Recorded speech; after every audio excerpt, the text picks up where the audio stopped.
أعوذ بالله من الشيطان الرجيم.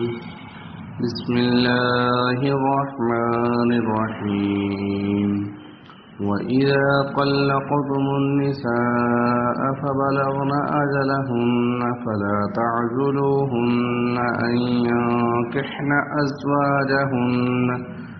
أزواجهن إذا تراضوا بينهم بالمعروف، ذلك يوعظ به من كان منكم يؤمن بالله واليوم الآخر، ذلكم أزكى لكم وأطهر، والله يعلم وأنتم لا تعلمون. والوالدات يرضعن أولادهن حولين كاملين لمن أراد أن يتم الرضاعة، وعلى المولود له رزقهن وكسوتهن بالمعروف، لا تكلف نفس إلا وسعها، لا تضار والدة بولدها ولا مولود له بولده، وعلى الوارث مثل ذلك، فإن أرادا فصالا عن تراض منهما وتشاور فلا جناح عليهما.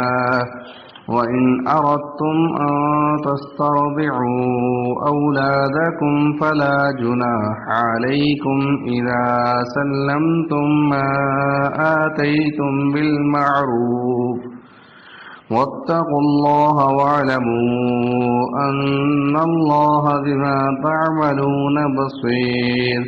والذين يتوفون منكم ويذرون أزواجا يتربصن بأنفسهن 4 أشهر وعشرا، فإذا بلغن أجلهن فلا جناح عليكم فيما فعلن في أنفسهن بالمعروف، والله بما تعملون خبير.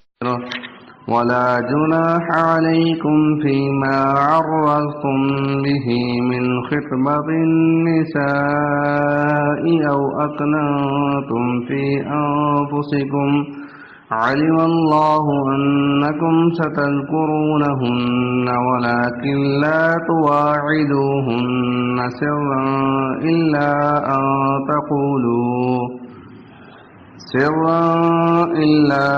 أن تقولوا قولا معروفا، ولا تعزموا عقدة النكاح حتى يبلغ الكتاب أجله، واعلموا أن الله يعلم ما في أنفسكم فاحذروه، واعلموا أن الله غفور حليم.